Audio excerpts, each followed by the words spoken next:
10 minutes. I'm Francesco Villa, a PhD student from the University of Bergamo, and I'm here to present the work which has been done by our mechanical labs. And the aims of this work are to characterize the behavior of a T604B titanium light alloy.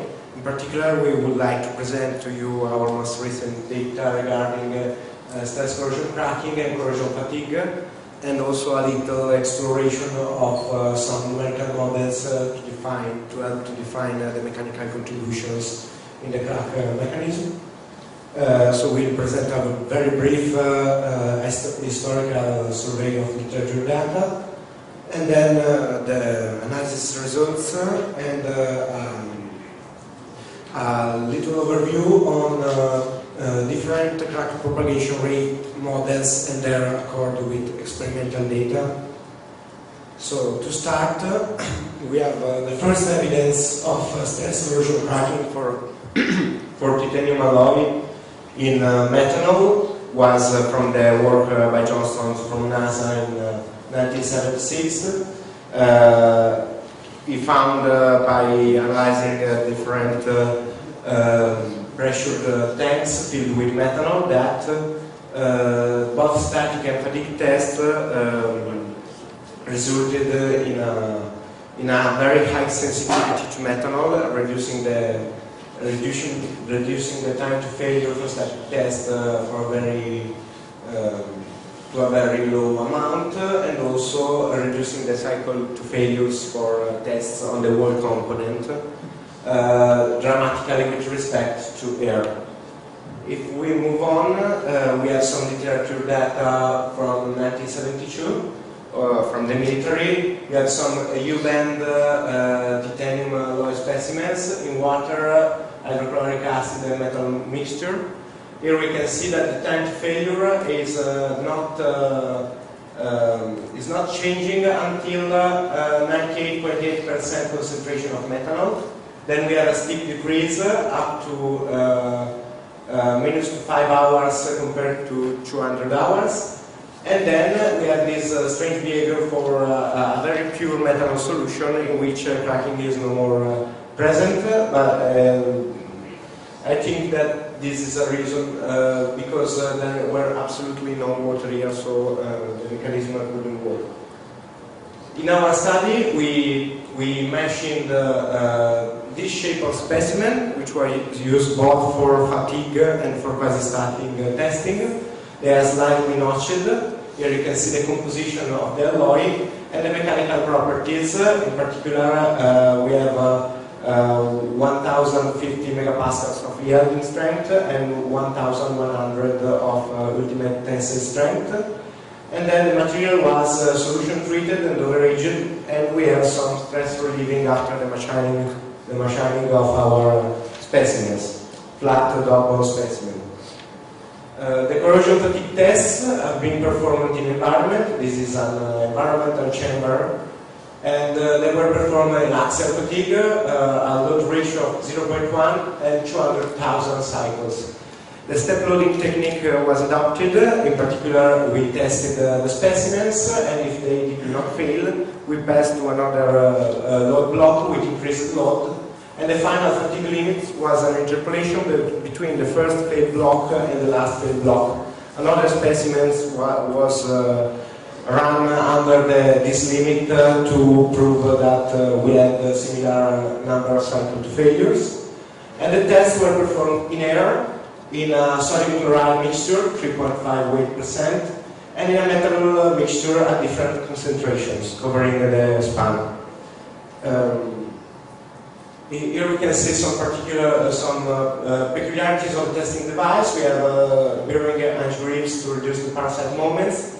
We have strain gauges to control the parasite forces, and here we have a methanol containment system which provides the circulation of the aggressive medium. Quasi-static testing, it seems more or less the same, except the fact that these grips are mounted on a threaded road systems, by which we could impose a certain given deformation The step loading here is a quite different meaning, because it means that we gave to the specimen a 5 megapascal stress increase every hour, which goes in terms of strain ratio of of a mean strain ratio of 1.23 times 10 minus 8, and we tested it in air and in quite a lot more methanol concentrations, and we will see why. And we have also grips to reduce the bending, and strain gauges, and a methanol containment system like in the other device. So let's go to the results. These are the corrosion fatigue tests. Here we have the air specimen. We have a little loss of fatigue performance by the sodium chloride mixture. And then we have this curve, which means that in methanol we have a quite important decrease in terms of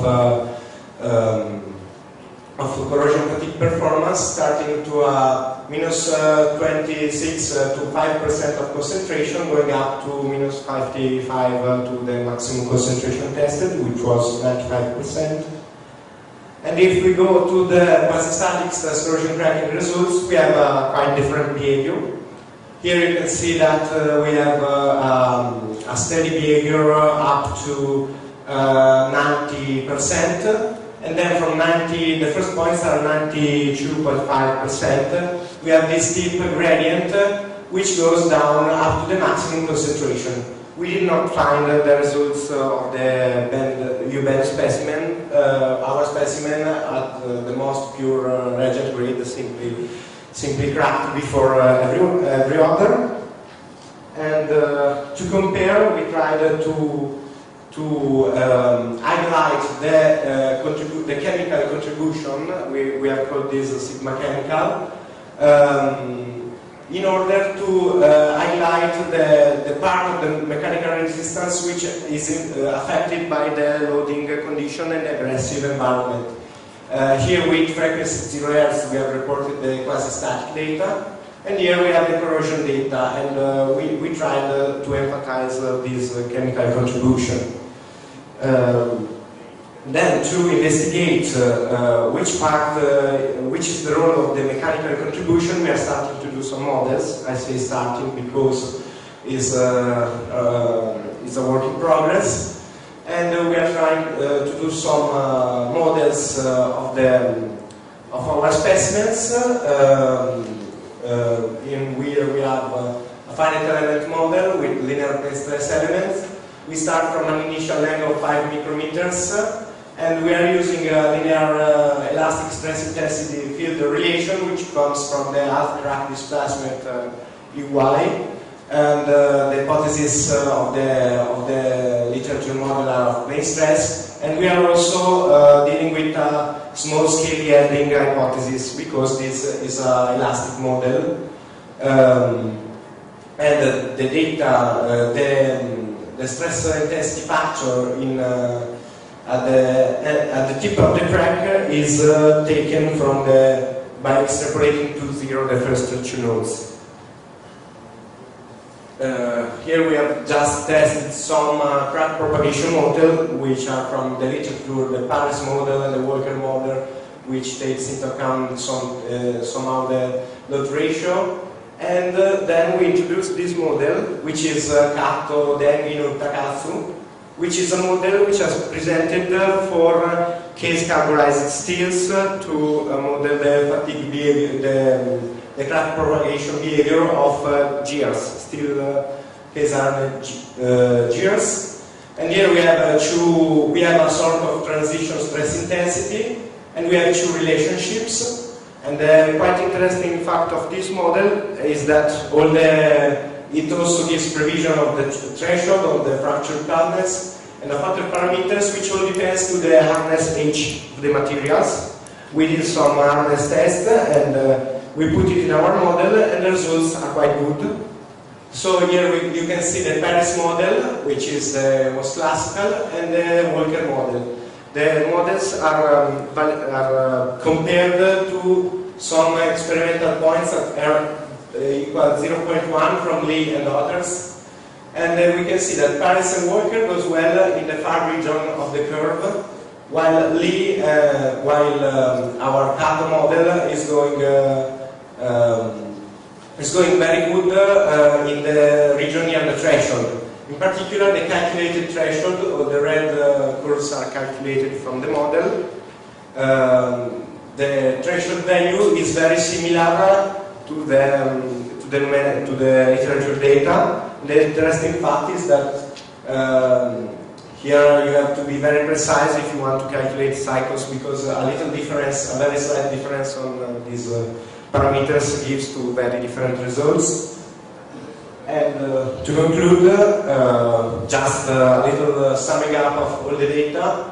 For corrosion fatigue, we have minus 24% drop in maximum fatigue at 5% metal concentration, and minus 56% of maximum fatigue stress at 95%. Stress corrosion cracking, we have no effect up to a 92.5 metal water mixture, and then we have a linear drop up to minus 25 maximum purity for us. This fact highlights different damage mechanisms with different loading conditions, and we are also developing some numerical models, as you have seen, to predict the crack propagation rate. Future development, improved numerical models, which was comparison with other numerical models, also for the part of FD modeling, and compare prediction of a maximum number of cycles against experimental data. Then future experimental work for different loading conditions, frequency, load ratio, and number of cycles.